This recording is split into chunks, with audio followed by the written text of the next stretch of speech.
Good morning guys, कैसे हैं आप लोग। आशा करते हैं बेहतर होंगे। और मैं आपके अपने YouTube channel smart study classes पर आप लोगों का बहुत बहुत स्वागत करता हूं।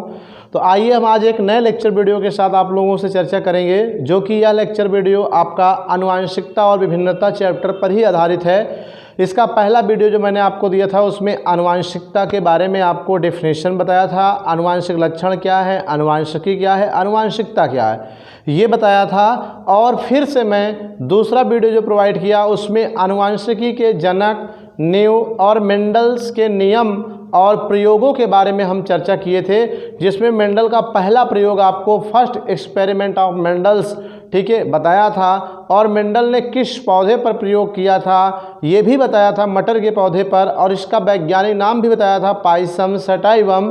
और क्यों मटर के पौधे पर किया था, what are reason for experiment of pea plant, तो ये भी आपको क्लियर किया था मैंने, ठीक है, कारण सहित। अब हम आज मेंडल के दूसरे प्रयोग के बारे में इस वीडियो में पढ़ेंगे। चूँकि मैंने आपको कहा था कि मेंडल ने आनुवांशिकी पर लगभग 3 प्रयोग किए थे, जिसका नाम था एक संकर प्रयोग, द्विसंकर प्रयोग, त्रिसंकर प्रयोग, ठीक है, या एक गुण संकर प्रयोग, एक जीनी वंशागति कहते हैं पहले वाले को, दूसरे वाले द्विसंकर या द्विजीनी वंशागति कहते हैं, तीसरे वाले को त्रिसंकर प्रयोग कहते हैं। तो आज हम दूसरा एक्सपेरिमेंट मेंडल का समझेंगे गाइज। तो वीडियो को आप अंत तक देखिए, स्किप मत कीजिए, पॉज मत करिए। आप वीडियो को ध्यान से देखेंगे तो ये भी नियम आपको रट जाएगा। जैसा कि मैं पहले ही बताया हूँ, यहाँ कुछ भी रटना नहीं होता, सिर्फ समझना होता है। तो हम आपको समझाएंगे और आपको हमेशा के लिए समझ में आ जाएगा। कुछ अलग से याद करने या दिमाग पर जोर डालने की ज़रूरत नहीं होगी गाइस, ठीक है। तो आइए देखते हैं कि मेंडल का दूसरा प्रयोग क्या है, ठीक है।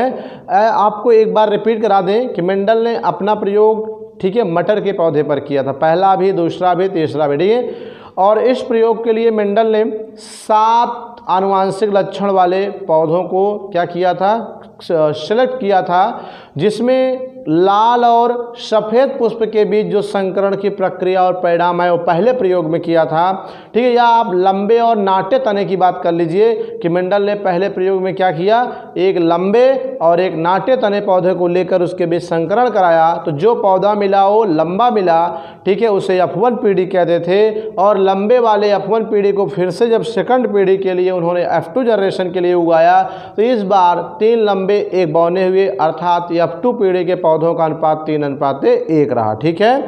तो वहाँ से मेंडल ने 3 निष्कर्ष निकाले थे। दोस्तों, निष्कर्ष की बात करें तो पहला आपका जो निष्कर्ष था वो आनुवांशिकी कारक के रूप में पेपर में आ सकता है कि मेंडल के प्रयोग, प्रथम प्रयोग के निष्कर्ष बताइए। तो 3 चीज़ आएगा, एक मेंडल का प्रयोग आता है, तब तो आप डायग्राम सहित थ्योरी लिखेंगे कि लंबे नाटे के बीच ये कराया। दूसरा मेंडल का नियम आएगा, तो नियम अभी हम पढ़ाए नहीं, बताने जा रहे हैं इसके बाद। फिर आएगा मेंडल के पहले प्रयोग के निष्कर्ष बताइए। तो 3 निष्कर्ष मेंडल ने अपने पहले प्रयोग, भाई कोई भी काम आप करते हो तो उसका कुछ परिणाम आता है ना, कुछ निष्कर्ष, कुछ कंक्लूजन आता है। तो मेंडल ने जब पहला प्रयोग किया तो उसमें भी कुछ निष्कर्ष आए। पहला निष्कर्ष आनुवांशिकी कारक के बारे में चर्चा किया था, इन्होंने याद करा दे अगर हम आपको। तो मेंडल ने कहा किसी जीव के जो आनुवांशिक लक्षण एक पीढ़ी से दूसरे पीढ़ी में जाते हैं उसका कारण एक सूक्ष्म कारक होता है, उसी सूक्ष्म कारक के कारण ही एक लक्षण एक पीढ़ी से दूसरी पीढ़ी में जाता है। तो इसी सूक्ष्म कारक को मेंडल ने आनुवांशिकी कारक का नाम दिया था। ये मेंडल का पहला निष्कर्ष था, ठीक है। दूसरा पृथक्करण, ठीक है, या प्रबलता ले लीजिए। दूसरा प्रबलता। आपने देखा था कि नाटे और लंबे के बीच जब मेंडल ने संकरण कराया था तो F1 पीढ़ी में सिर्फ लंबे पौधे मिले थे, बौने पौधे नहीं मिले थे। तो इसका मतलब ये है कि लंबापन का कारक क्या है, प्रबल कारक है, और जो बौनापन का कारक स्मॉल टी था वो अप्रबल कारक है, ठीक है। तो इसको देखकर मेंडल ने कह दिया कि प्रबलता कह दिया, ठीक है। आप समझिए प्रभाविता का नाम दिया इसे, ठीक है, कि जो अपने आप को क्या कर रहा है, लंबा वाला अपने आप को दिखा रहा है, F1 पीढ़ी में बौना नहीं दिखा पा रहा, उन्होंने इसे ही प्रभाविता का नाम दिया। दूसरा निष्कर्ष हो गया। तीसरा निष्कर्ष इन्होंने पृथक्करण के रूप में दिया। गाइज आपने देखा था जब मेंडल में F2 पीढ़ी के लिए उगाया तो 3:1, 3 लंबा 1 बौना मिला। तो इसे मेंडल ने क्या कहा, पृथक्करण, अर्थात 2 भिन्न कारक, यानी लंबापन का जीन, बौनापन का जीन, F1 पीढ़ी में दोनों साथ रहे, ठीक है, लेकिन मिले नहीं, ठीक है। और F2 पीढ़ी में जब उगाया दोनों अलग हो गए, अर्थात 2 भिन्न कारक यथावत शुद्ध बने रहते हैं, चाहे वो जितने समय के लिए एक साथ क्यों ना रहें। ठीक है, इसे ही मेंडल ने क्या कहा, पृथक्करण कहा। तो इस तरह से मेंडल के 3 कारक, 3 निष्कर्ष निकाले आप। ठीक है, आज हम मेंडल का दूसरा प्रयोग पढ़ेंगे, फिर नियम पढ़ेंगे जो इम्पॉर्टेंट है पेपर के लिए। दोस्तों, इस पार्ट की हर हेडिंग एग्जामिनेशन पॉइंट बनती है, एग्जाम में क्वेश्चन के रूप में आता है, इसलिए हर हेडिंग को ध्यान से देखें और ध्यान से समझें। ठीक है, तो आइए हम मेंडल के दूसरे प्रयोग के रूप में, ठीक है, इसे पढ़ते हैं।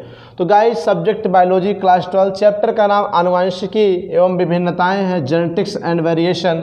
तो आज हम मेंडल का दूसरा प्रयोग पढ़ेंगे, सेकंड एक्सपेरिमेंट मेंडल पढ़ेंगे, जिसे द्विजीनी वंशक गति कहते हैं या द्विगुण संकर प्रयोग कहते हैं। ठीक है, रटना नहीं है, केवल ध्यान से देखिए कि मेंडल ने यह प्रयोग 2 लक्षणों की, ठीक है, एक साथ वंशागति का अध्ययन करने के लिए किया। पहले प्रयोग में एक लक्षणों की वंशागति का अध्ययन किया, एक लंबा एक बौना। ठीक है, एक प्लांट में एक ही लक्षण था। लेकिन आज जो मेंडल ने दूसरा प्रयोग आपको समझा रहे किया, ये बेटा 2 लक्षणों को एक साथ वंशागत करके देखना चाह रहे थे क्या परिणाम आता था। ठीक है, तो वही चीज़ यहाँ पर है कि मेंडल ने यह प्रयोग 2 लक्षणों की एक साथ वंशागत का अध्ययन करने के लिए किया। ठीक है, ये तो उत्तर हो गया कि मेंडल ने दूसरा प्रयोग क्यों किया।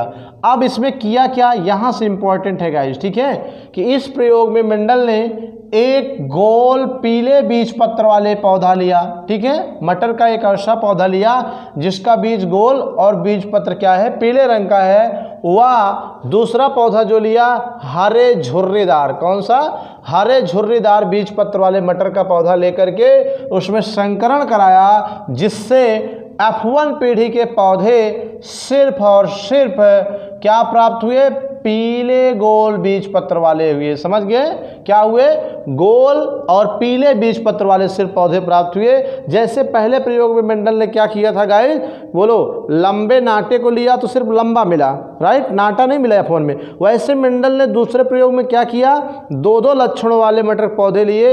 एक मटर का पौधा ऐसे लिया जिसका बीज क्या था बेटा, गोल था और उसका बीजपत्र पीला था, और दूसरा लिया हरा और झुर्रीदार। दोनों के बीच जब मेंडल ने संकरण कराया तो जो F1 पीढ़ी में प्लांट आया वो सिर्फ और सिर्फ गोल और पीला मिला, हरा झुर्रीदार नहीं मिला। ठीक है कि नहीं, ये फिगर भी मैंने ड्रा किया है समझाने के लिए, इसको भी हम समझाते चलेंगे। पहले आप थ्योरी थोड़ा सा देख लीजिए। तो क्या किया बेटा मेंडल ने कि जब संकरण कराया दोनों के बीच तो पीले बीज पत्र वाले गोल बीज ही बने। अब जब इन्होंने मेंडल को क्या कहा, अब इन्होंने मेंडल F1 पीढ़ी के इस गोल और पीले को जब F2 पीढ़ी के लिए उगाना चाहा तो क्या किया, 556 बीजों को, F1 पीढ़ी में जो पीले बीज पत्र वाले गोल पौधे बने उनके 556 बीज को कलेक्ट करके फिर से F2 के लिए उगाना चाहा तो ठीक है बोया, जिससे इस बार F2 पीढ़ी में मेंडल को 315 पौधे, ठीक है, कौन, 315 पौधे पीले गोल मिले। ठीक है, और 108 पौधे, ठीक, गोल तो थे लेकिन पीले नहीं बल्कि हरे मिल गए, और 101 पौधे पीले तो थे लेकिन गोल के बजाय क्या हो गए, झुर्रीदार हो गए।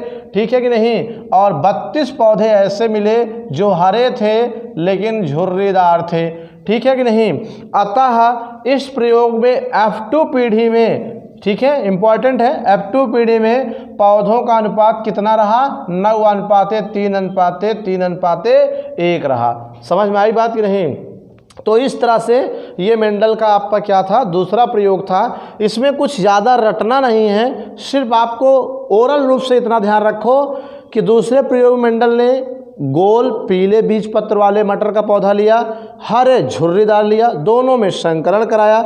F1 पीढ़ी में जब पौधे प्राप्त हुए तो सीधे सीधे क्या मिले, गोल पीले मिले। ठीक है, फिर जब उसको F2 के लिए उगाया, ठीक है, उसके 556 बीज को लेकर के, तो इस बार गोल पीले भी हुए, गोल झुर्रीदार भी हुए, हरे झुर्रीदार हुए और हरे झुर्रीदार और पीले भी हुए, यानी 4 टाइप के प्लांट प्राप्त हो रहे हैं, और जिनका अनुपात F2 पीढ़ी में क्या रहा, 9:3:3:1 रहा। तो ये रहा मेंडल का बेटा क्या, दूसरा प्रयोग। आइए बाई फिगर समझते हैं। ठीक है, आप लोग सभी गाइज फिगर को ध्यान से देखें ब्लैक बोर्ड पर। ये देखिए मेंडल ने क्या किया, गोला और पीले बीज पत्र वाले मटर के पौधे का बीज लिया, फिर हरे और झुर्रीदार, ये देखो झुर्री आ गया है कि नहीं, ये ठीक है, हरा बीज पत्र और झुर्रीदार मटर के बीज को लिया और दोनों को पौधों के बीच क्या कराया, संकरण कराया। संकरण के उपरांत यहाँ पर क्या मिला, गोल और पीला, यानी दोनों के बीच कराना, दोनों लक्षण मिलना चाहिए। बट F1 पीढ़ी में अगर देखें सिर्फ ये वाला मिल रहा है, जबकि दोनों के बीच क्रॉस कराया जा रहा, तो गोल और पीला वाला ही मिला, तो इसे मेंडल ने F1 पीढ़ी का नाम दे दिया।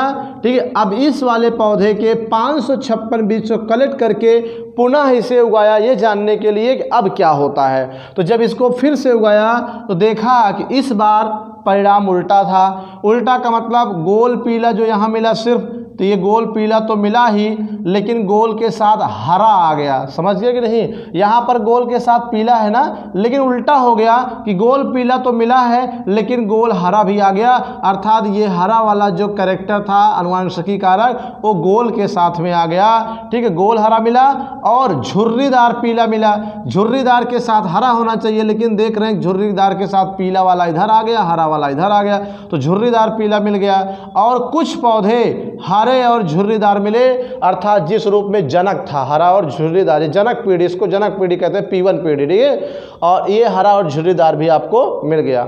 ठीक है, कहने का सेंस क्या हुआ कि 9:3:3:1 के अनुपात में F2 पीढ़ी के पौधे मेंडल के दूसरे प्रयोग में प्राप्त हुए। ठीक है, इस अनुपात का क्या मतलब है, कभी कभी पूछ लेता है, तो आपको बोलना है कि जब मेंडल ने दूसरे प्रयोग में F1 पीढ़ी के पौधे के 556 बीज को F2 के लिए उगाया, तो उसमें से 315 पौधे गोल और पीले बीज पत्र वाले हुए और 108 पौधे गोल हरे वाले हुए और 101 पौधे झुर्रीदार पीले वाले हुए और 32 पौधे हरे और झुर्रीदार बने, यानी 4 टाइप के प्लांट बन रहे हैं। ठीक है, तो मेंडल का ये रहा बेटा दूसरा प्रयोग। बट एक बात समझ नहीं आ रही है, ठीक है, एक बात मन में उठ रही है कि मेंडल ने दूसरा प्रयोग किया, चलो ठीक है मैं समझ गया कि गोल पीला हरा झुर्रीदार कराया तो गोल पीला मिला, गोल पीला को फिर से बोया तो गोल पीला हरा झुर्री, फिर आपका जो है गोल हरा झुर्री पीला मिला। मगर इससे निष्कर्ष क्या निकाला, मेंडल ने इसे प्राप्त क्या किया, ये चीज़ थी।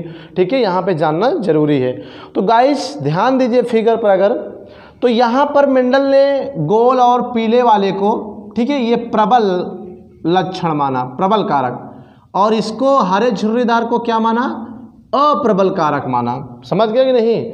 तो कुल मिला के प्रबल और अप्रबल के बीच जब संकरण कराते हैं तो F1 पीढ़ी में क्या हो रहा है, प्रबल वाला दिखा रहा है। ये देखो गोल पीला प्रबल है, तो F1 पीढ़ी में सिर्फ गोल पीला प्रबल आया। और जब इस प्रबल वाले को हमने F2 पीढ़ी के लिए उगाया मेंडल ने, तो देखा कि इस बार क्या हुआ, ये देखो गोल पीला प्रबल तो मिला ही, ठीक है, और ये हरा झुर्रीदार, मतलब यहाँ पर ये अप्रबल है, लेकिन बीच में 2 कंडीशन ऐसे भी आ रहे हैं जो ना तो प्रबल है ना तो अप्रबल है, बल्कि प्रबल अप्रबल दोनों हैं। तो ये देखिए गोल किस में आ रहा है, प्रबल में, लेकिन हरा किस में आ रहा है, झुर्रीदार। बोलो हरा किस में आ रहा है, अप्रबल में, अर्थात प्रबल अप्रबल के साथ चला गया। और यहाँ देखो झुर्रीदार अप्रबल है, जो किसके साथ आ गया बेटा, पीला, यानी प्रबल के साथ, तो अप्रबल प्रबल के साथ आ गया। ठीक है, तो कहने का सेंस ये है कि मेंडल ने अपने इस दूसरे प्रयोग के अंतर्गत ये बताया, ये निष्कर्ष निकाला, ये कहा, ठीक है, कि प्रबल लक्षण प्रबल के साथ ही नहीं बल्कि अप्रबल के साथ भी जा सकता है।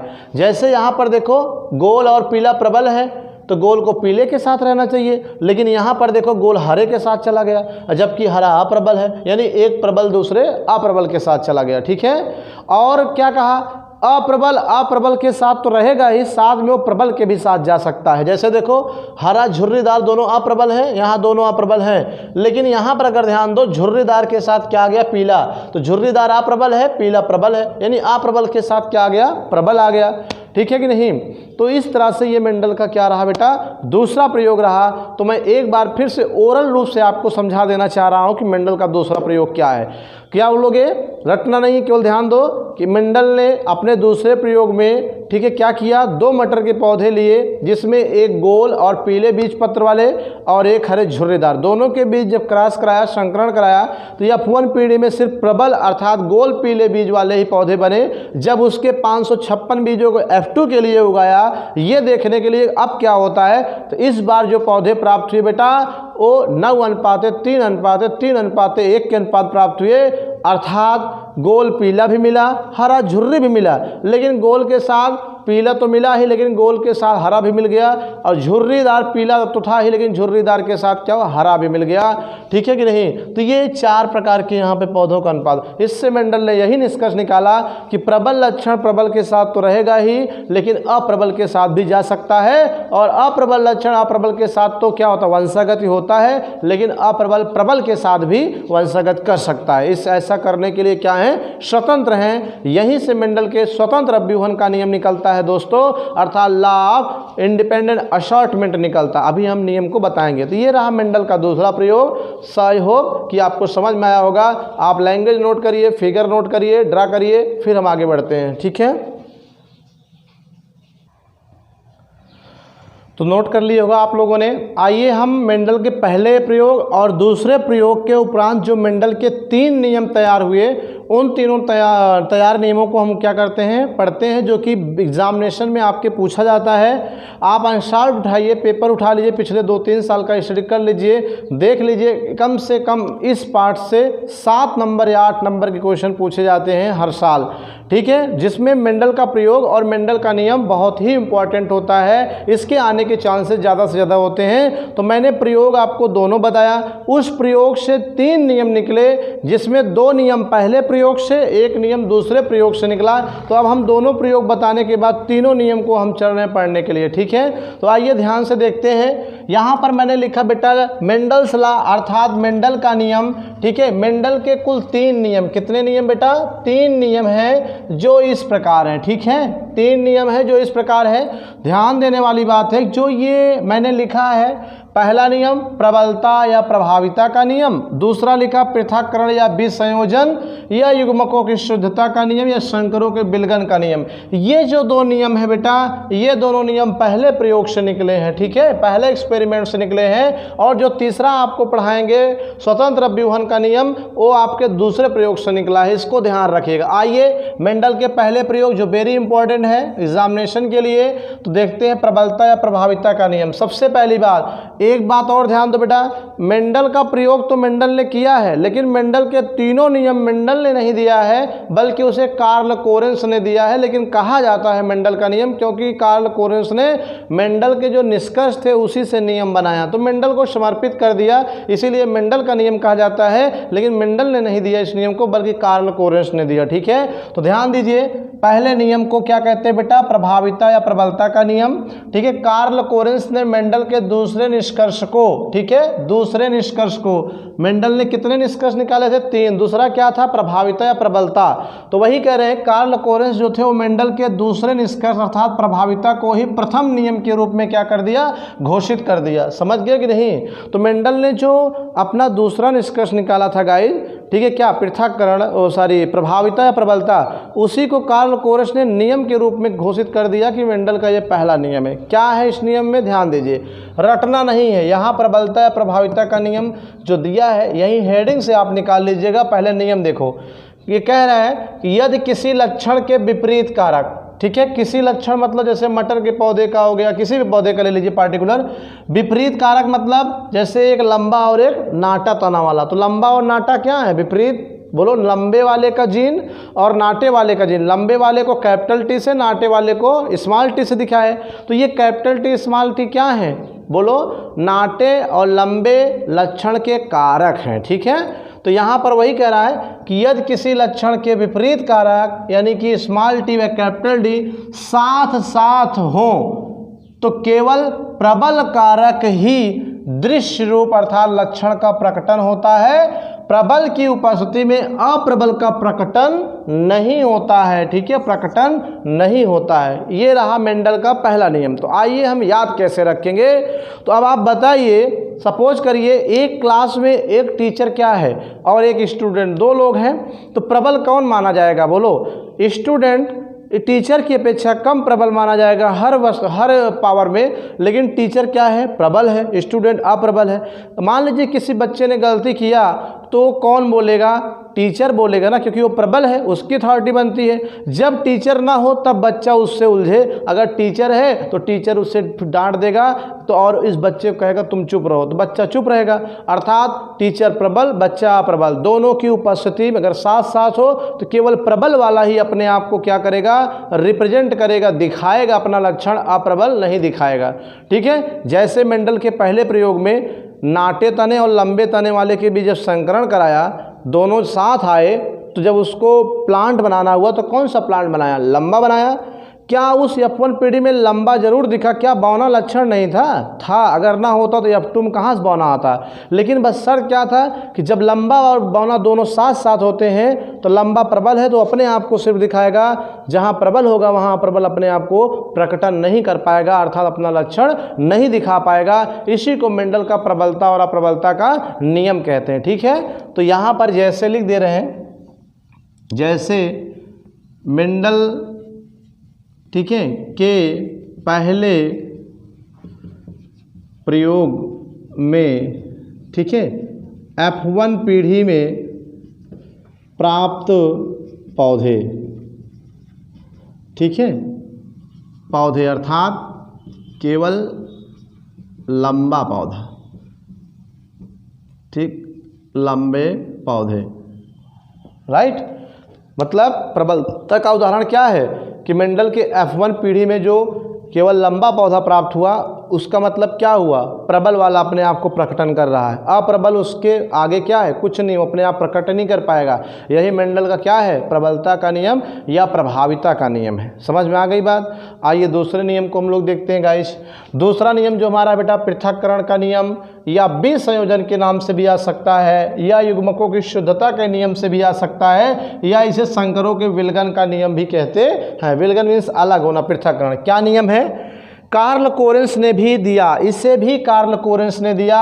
तो मेंडल का जो तीसरा निष्कर्ष था पृथक्करण, ठीक है, मेंडल के तीसरे निष्कर्ष का क्या नाम था? पृथक्करण। उसी तीसरे निष्कर्ष को कार्ल कोरेंस ने क्या कह दिया? बोलो, दूसरा नियम मेंडल का क्या कर दिया? मेंडल का दूसरा नियम बता दिया, दूसरे नियम के रूप में घोषित कर दिया, जिसमें क्या बताया? किसी आनुवांशिक लक्षण के तुलनात्मक कारक, ठीक है, तुलनात्मक कारक मतलब भिन्न कारक, जैसे, ठीक है, जैसे कैपिटल टी स्मॉल टी, अर्थात मटर का लंबापन और बौनापन दोनों क्या हैं? तुलनात्मक कारक हैं। अगर देखें तो तुलनात्मक कारक है, ठीक है। और यहाँ पर वही कह रहे हैं, किसी आनुवांशिक लक्षण के तुलनात्मक कारक कितने समय के लिए साथ साथ रहने पर भी, ठीक है, कितने समय के लिए साथ साथ रहने पर भी वे क्या होते हैं? अपरिवर्तित रहते हैं, अर्थात मिलते नहीं हैं, मिक्स होकर कोई तीसरा लक्षण नहीं पैदा करते हैं, अर्थात मिलते नहीं हैं, शुद्ध बने रहते हैं। ठीक है, मतलब यहाँ पृथक्करण रटना नहीं, पृथक्करण माने अलग हो जाना। जैसे दो लोग कितने भी समय के लिए एक साथ क्यों ना रहें, लेकिन वो अवसर आने पर क्या होते हैं? अलग हो जाते हैं, अपने आप को अलग कर लेते हैं। उसी बात को मेंडल का तीसरा नियम, दूसरा नियम अर्थात पृथक्करण या विसंयोजन का नियम कार्ल कोरेंस ने कहा। ठीक है, यहाँ पर क्या एग्जाम्पल आप देंगे? आप ध्यान दीजिए कि F1 पीढ़ी के जो पौधे थे, ठीक है, उसमें क्या था? केवल लंबा पौधा था, लेकिन उसमें बौनेपन का भी कारक था, अप्रबल के रूप में था, लेकिन दिखा नहीं, लेकिन था। ठीक है, जैसे यहाँ पर आप देख लीजिए, हम आपको थोड़ा सा दिखा दे रहे हैं, जगह नहीं बन रही है, यहीं पर देखिए, ठीक है, कैपिटल टी स्मॉल टी, दोनों को जब संकरण कराया तो दोनों में केवल क्या मिला?